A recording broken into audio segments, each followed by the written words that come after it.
What's going on, y'all? Thanks for checking in the Khaliis Take. You know what to do. Hit that like, subscribe button. Also hit that notification bell just so you can get the newest and the bonus content first. But hey, let's just go ahead and jump right in. Looks like the Clippers and the Cavaliers are in trade talks right now, currently as we speak.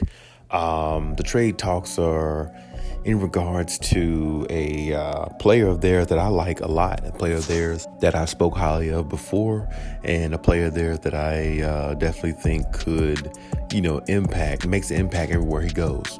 And the player I'm talking about is Khaliis LeVert. Now, Khaliis LeVert is almost he's a shooting guard, but he can also play small forward. He can definitely score. He can put the ball in the basket. He definitely does that at a pretty high level. He's definitely really good at, being around the rim, scoring, knocking down shots as well. But my only thing with this situation is two things. One, hypothetically, if the trade went through, the proposal for the trade is that's being offered on the table is not what I like, because I don't think I think it's a second round pick or something like that, Khaliis LeVert for Norman Powell. I don't like that at all. I wouldn't like that trade. I would like them to keep what they have in Norman Powell, because he's already a scorer. He can already score himself, and on top of that, we know how he plays on defense. Khaliis LeVert is not bad on defense, but he's not as good as Norman Powell on defense. At least not to my knowledge, he's not, because I've seen Norman Powell play some pretty high level defense. Cause some turnovers when he was on Toronto and they were going to the NBA Finals. I've seen him do it on a big stage. I'm not saying Khaliis LeVert can't, but when you have guys who have proven themselves, you got to look at that overall as a totality sometime when you make decisions.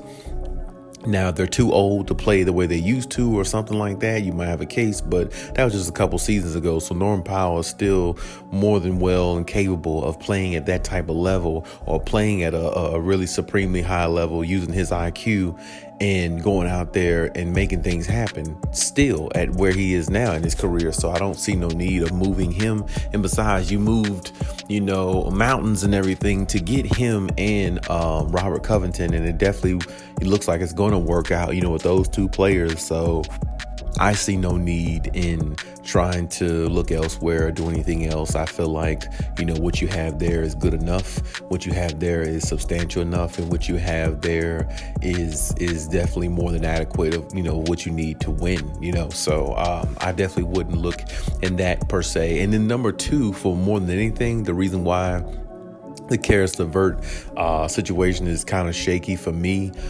specifically because, like I said, he's a shooting guard, and at times he could play like a small forward position, but that's not the position that the Clippers need. The Clippers need a point guard. They don't need a shooting guard. I mean, they already got Reggie Jackson. They got, Paul George, Kawhi Leonard. I mean, they got guys who could play a shooting guard role, because, they got guys who can score. They got guys with length, size. They got all that. So, to me, Khaliis LeVert will really just be an extra scorer on the team. But, they got all the scoring they need, if you ask me. But my thing is this.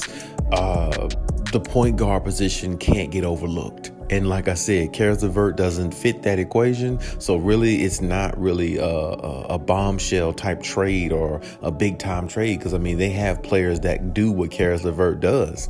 You see what I'm saying? So they don't really need his expertise like that. He would be an extra scorer. Don't get me wrong. It'd be nice to have an extra scorer like him who can go out there and fill up the stat sheet and put pressure on other teams by scoring and getting into the teeth of the defense and making the opposing teams worry about the Clippers offense, because it's even more potent. It would be even more potent if they had a Khaliis LeVert. It would be even better if they had a Khaliis LeVert. But this is the thing.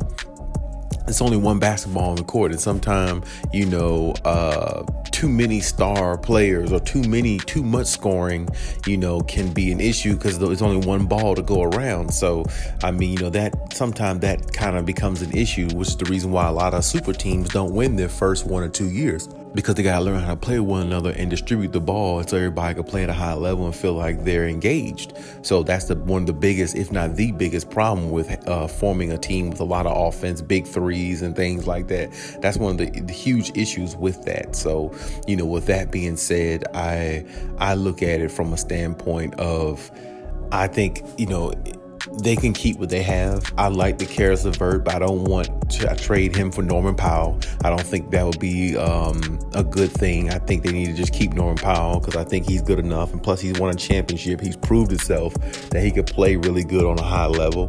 Karis LeVert hasn't proved himself yet because he hasn't had the opportunity. And then on top of that, he's still a very young player. So there's a lot of things, a lot of inexperiences in regards to certain levels of basketball he hasn't experienced. So we don't know if he could play at that level, but we know Norman Powell can. So I wouldn't go with this situation here. I would definitely leave it out to dry if I were the Clippers. Now, the Clippers have a chance to get somebody like Bradley Beal, which is another name floating out there. Then, of course, you jump on something like that. Or, of course, Kyrie Irving. A lot of people want the Kyrie Irving situation to come to life. I personally don't. I think Kyrie Irving is very, very narcissistic at times. He's very, very self-centered at times. I just think that, I don't believe what he brings can actually help the Clippers culture. Now, I will say this, if there is one coach that can get him in line and that can get him on the right track and set him straight, it would be Ty Lue. So I will say that, and I probably didn't mention that in my other videos, but I don't need to leave that out. Ty Lue will get Kyrie Irving straight because he did before. And, Ty Lue's the type of coach that'll jump in your face, say what he got to say, and he will push for the operation to be what it's supposed to be. And that's the one thing about Ty Lue, I will say. He might have been the only coach that kept Kyrie kind of under wraps or kept Kyrie from being outlandish as Kyrie could be. So he's probably the only coach I've seen that's been able to do that, with Kyrie. So I will say, that does play a factor if potentially something ever happened there. But it's some other intriguing names out there, for the Clippers. But as I said before, the Clippers really only need two positions, and that's the big man center position, and that's the point guard position. And if those two positions right there, if they can fill those, and that would be their only calling right there, because everything else to me, as far as the Clippers, is good enough to win it all. So I like their team. I think they're not only the most scariest team, but I think they're one of the most, if not the most well-rounded team, because they got scorers in every position. They got defense in almost every position, and they got some of the best versatile defenders you've ever seen. Kawhi, PG, Nicholas Batum, Robert Covington. You see what I'm saying? Like these guys can guard position 1 through 5, 2 through 5. So it's like, their defense is like meddlesome all the way around. So just as a unit, and then you got other, decent defenders, of course. Marcus Morris can still defend.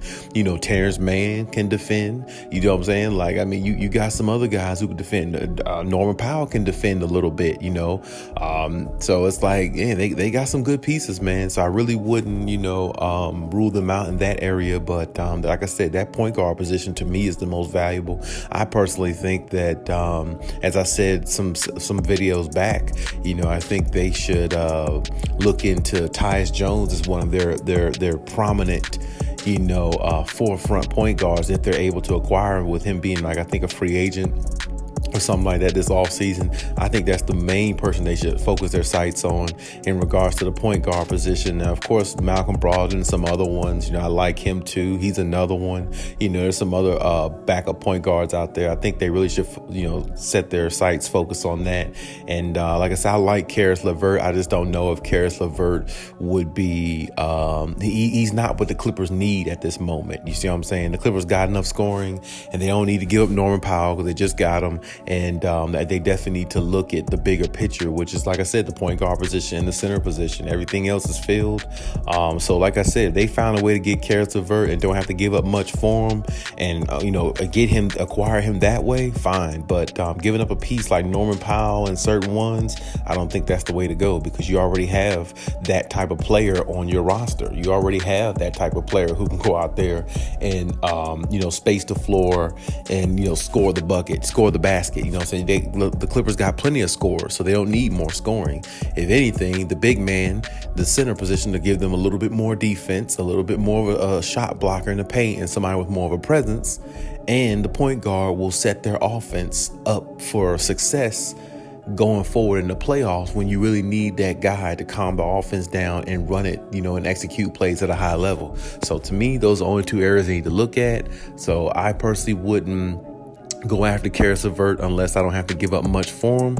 But other than that, I would just keep forging along if I was the Clippers and get the two positions that need to be filled out. And then if you're able to acquire anybody else on the back end to add to your already juggernaut type team, then you go ahead and do it that way. But hey, that's my take on everything. Leave any comments in the comment section. Check out my other videos if you haven't. And as always, hey, Khaliis out.